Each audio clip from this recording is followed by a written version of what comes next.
Today, we're jumping into, well, the complex and honestly fascinating world of launching a crypto fund, specifically looking ahead to 2025. We've gathered insights from what's really a definitive guide on this evolving frontier, our mission, to kind of distill it all down. Yeah, to get to the core knowledge you actually need. Think of this as your essential shortcut, really. Cutting through the noise, the hype, to show what it really takes. Because, our sources make it super clear, this isn't just about cool tech. It's about, well, intense planning. Oh, absolutely. Intense planning, rigorous compliance with regulations. Right, and building that solid operational backbone right from the start. Exactly. Okay, so let's unpack this. Let's see what it truly means to build a successful crypto fund today. So where do we even begin? I guess the first big question is, what kind of fund are you actually building? Defining that vision. That's spot on. It's the foundation. And the guide highlights, basically three core types you see most often. A hedge fund, a venture capital fund, or an index fund. But the critical thing here, and it surprises some people, is that most of these are private funds. Oh, okay. Yeah, they're typically limited to accredited investors or wholesale investors, depending on the jurisdiction. It's generally not open to the average retail person, not yet, anyway. Right, that's a key distinction. And then once you've sort of figured out the type of fund, you need an absolutely crystal clear investment strategy. Like, what are you actually doing with the assets? Precisely. Are you doing active trading? Maybe DeFi yield farming, which is the whole world in itself, arbitrage, algorithmic trading, or just, long-term holding, the hodl strategy. Yeah. Guide really hammers this home. Whatever it is, your strategy can't just be clear, it has to be data-driven. Data-driven. Why the emphasis there? Well, because in a market this volatile, this fast, generic approaches just won't fly. You need to back your strategy with solid data, maybe on-chain analytics, market signals. That's how you attract serious investors, and it's essential for managing risk in this unique asset class. Okay, so without that clear data-backed plan, you're basically navigating a storm without a compass. It sounds like that initial clarity, that crypto-native clarity, is just non-negotiable. Absolutely non-negotiable. All right, so you've got your vision, your strategy. What's next? Where you physically or legally set up shop. This seems like where it gets really complex. It does, and it's hugely consequential. The guide mentions popular spots, right? Yeah. Places like the Cayman Islands, the BVI, Luxembourg, Australia. I've heard those names thrown around a lot. Yeah, they're common for a reason. But here's the thing. It's not one size fits all. Each jurisdiction has a totally different regulatory environment, and different tax implications too. These choices can fundamentally change how your fund operates, who you can attract as investors. It's a major strategic decision. Some places might be, let's say, more forward-thinking on crypto, others more traditional. And that choice impacts the legal structure too, I imagine. Directly. It informs whether you go for, say, a standalone fund structure or something more complex like a master feeder fund or maybe a segregated portfolio company, an SPC. And what's fascinating, as the guy points out, is how these early choices, where you are and how you're structured legally, they just ripple outwards. They dictate your compliance workload, your operational setup, even who you can legally market to and bring on as investors. It's the bedrock for everything else. That makes total sense, the interconnectedness.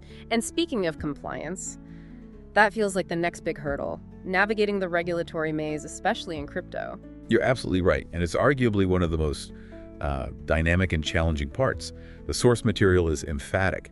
If your fund touches financial products, if it's a managed investment scheme, if you're holding assets for others. As most funds would be. Exactly. Yeah. Then you almost certainly need a proper financial services license. Like in Australia, you need an AFSL, an Australian Financial Services License. It's not just red tape, it's about legitimacy, investor protection. Okay, so licensing first. What else? Then there's registering the fund itself with the relevant authorities. ASIC in Australia, the SEC in the US, the FCA in the UK, depending on where you operate, and target investors. And there's a key difference here. Funds targeting retail investors face a much, much higher bar for disclosure and compliance than those aimed purely at wholesale or accredited investors.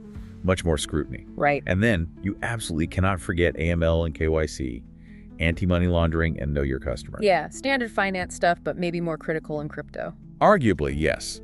Given the pseudo-anonymous nature of some transactions and, frankly, the history of illicit use cases, regulators are extremely focused on this.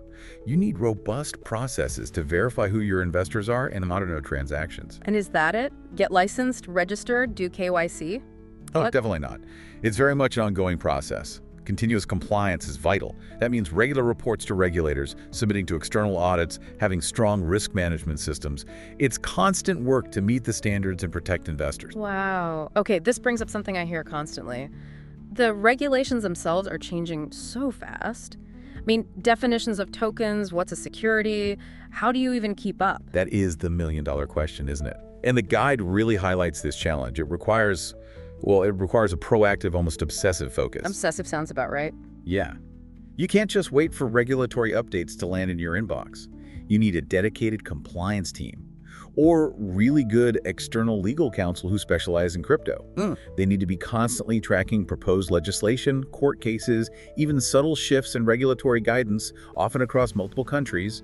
And honestly, sometimes the regulators themselves are still figuring things out. So the rules can be ambiguous. Exactly. Ambiguous, sometimes even contradictory between jurisdictions. That's why getting expert professional advice isn't just a nice to have, it's essentially mandatory for survival. You need to build flexibility into your compliance framework to adapt. Right, building for change, not just for today's rules. Makes sense. Okay, let's shift gears a bit. Let's talk tangible stuff.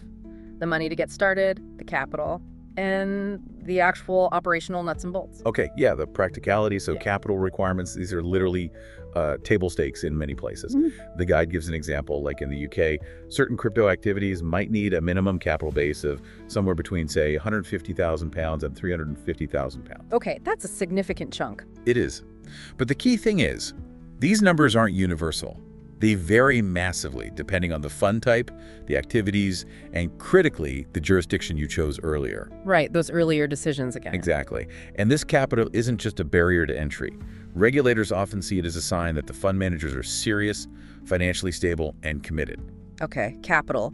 What about actually holding the crypto? Security must be huge. Paramount. Absolutely paramount.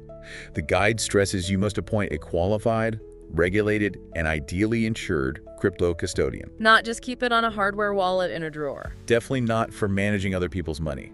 A professional custodian provides institutional-grade security. We're talking multi-signature wallets, where multiple keys are needed to move funds. Primarily using cold storage, keeping assets completely offline, away from hacking threats, and regular independent security audits to constantly test and validate the defenses. Because if something goes wrong, it can be catastrophic. Unlike traditional finance, where you might have chargebacks or clearer insurance paths, a hack in crypto can mean irreversible loss. One mistake, and the fund could be wiped out. Wow. And alongside that, there's the strict requirement for segregation of funds. meaning keeping client money separate from the fund's own money. Precisely. Client assets must be kept totally separate from the fund's operational capital. No commingling. This demands really transparent accounting, regular reconciliation, making sure every Satoshi is accounted for and held securely. It really drives home that security isn't just some feature, it's the absolute foundation. Without that trust, especially in crypto, you have nothing. You really don't. Investor confidence hinges on it. Okay, so we've covered the legal, the financial, the operational security. What about the people? Who do you need on the team, and what about the technology powering all this? Great question. It really comes down to building the right team and having the right tech support. You absolutely need an experienced management team. And crucially, the experience needs to be specific, not just general fund management, but deep expertise in crypto markets, blockchain tech, compliance for digital assets, and cybersecurity. You can't just port over traditional finance skills one-to-one. Makes sense, it's a different beast. It really is. But you likely can't or shouldn't do everything in-house. Engaging external service providers is key. And again, they need genuine crypto expertise. We're talking about legal counsel who understand tokenomics and smart contracts, auditors who know how to audit a blockchain ledger, administrators comfortable with crypto valuation complexities, and of course, those specialist custodians we just discussed. So specialist partners are vital. They're essential partners, not just vendors. They help you navigate this new asset class safely. And then there's the tech stack itself. Right, the software. Yeah. You need secure, reliable, probably low-latency trading platforms that can connect seamlessly with various crypto exchanges. You need sophisticated portfolio management systems built for digital assets, which track things differently than stocks or bonds, and robust compliance tools, maybe tools that help with on-chain monitoring for AML or tracking regulatory changes. So connecting all these dots, It's really about building a whole resilient crypto-native ecosystem around the fund, isn't it? Not just having a good investment idea. That's a perfect way to put it. It's an entire ecosystem. Okay, so the ecosystem is built, the structure's there, the security's tight, the team's in place. How do you actually get investors to put capital in? Fundraising and investor relations. Right, this is where all that careful planning meets the market. You need compelling marketing materials, but they also have to be strictly compliant. Think a detailed white paper explaining your unique angle in crypto, a sharp pitch deck for potential investors, and often a formal product disclosure statement, or PDS. That PDS has to clearly lay out the strategy, the risks, and you need to be upfront about crypto risks and the fund's governance structure. Transparency from the get-go. Absolutely essential. Then the onboarding process for investors needs to be compliant too. That means rigorous KYC/ML checks, as we mentioned, but also really clear communication about the specific risks involved: market volatility, smart contract vulnerabilities, regulatory uncertainty, liquidity issues, and of course, all the fees associated with the fund. No hidden surprises.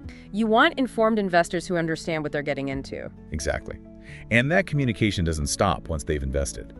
Ongoing transparency is vital for maintaining trust. This means providing regular performance reports, timely market updates, which in crypto's 24/7 market can be quite demanding, and just continuous open disclosure about what's happening with the fund. That's how you build long-term relationships. Yeah, it really hammers home that theme of transparency and trust. It's not a one-off thing, it's constant, from the first chat to every single report. It has to be, especially in a space that's still building mainstream credibility. Okay, so let's fast forward. You've done everything right, you've raised capital, you're ready. The launch. But I suspect the work doesn't stop there. Not even close. The launch is exciting, obviously. That's when you officially open the fund to investors, start executing that investment strategy you spent so long developing, and make sure all the operational systems, trading, custody, reporting are running smoothly. It's like liftoff. The big moment. Yeah. But the real marathon, the bulk of the work, is the ongoing management, day in, day out. That means constantly monitoring performance against your goals, regularly rebalancing the portfolio as market conditions shift, which happens fast in crypto, actively managing risks, including new threats that might emerge. And crucially, adapting to regulatory changes. A strategy or even a type of asset that's fine today might face restrictions tomorrow. You have to stay agile. Constant vigilance. Constant. Plus, you have the recurring tasks: undergoing regular internal and external audits, filing all the necessary reports with regulators, maintaining transparent governance practices. It really underscores that launching is just the beginning. The real success lies in that diligent day-to-day management and the ability to continuously adapt in this incredibly dynamic environment. Okay, so pulling this all together for everyone listening, what does this deep dive tell us? We've covered a lot of ground on launching a crypto fund in 2025. I think the guide leaves us with maybe 3 absolutely critical takeaways, almost like a mantra. First, get professional advice. Seriously? Legal, tax, compliance experts who get crypto. Don't wing it. Don't try this at home alone. Pretty much. Second, stay rigorously, obsessively updated on regulations. They change constantly, globally, and can completely alter your business. You have to be proactive. And third, maybe the most crucial, prioritize security above absolutely everything else. Asset protection, secure custody. For crypto, this is fundamental for investor trust and, frankly, for the fund's survival. Yeah, it's abundantly clear, this whole process. Yeah. It's not for the faint of heart, definitely not for the unprepared. It demands incredible attention to detail, a real grasp of the unique risks in crypto, and just an unwavering commitment to doing things right, compliantly and securely. That sums it up well. So here's a final thought to leave you with. Considering how incredibly fast this crypto landscape is evolving, how might our definition of success for these funds change, maybe even by 2026? Could it move beyond just financial returns to also include things like how agile they are in navigating regulations, or maybe even the societal impact they have if they're investing in decentralized technologies that aim for broader benefits? Something to definitely chew on as this space continues to mature.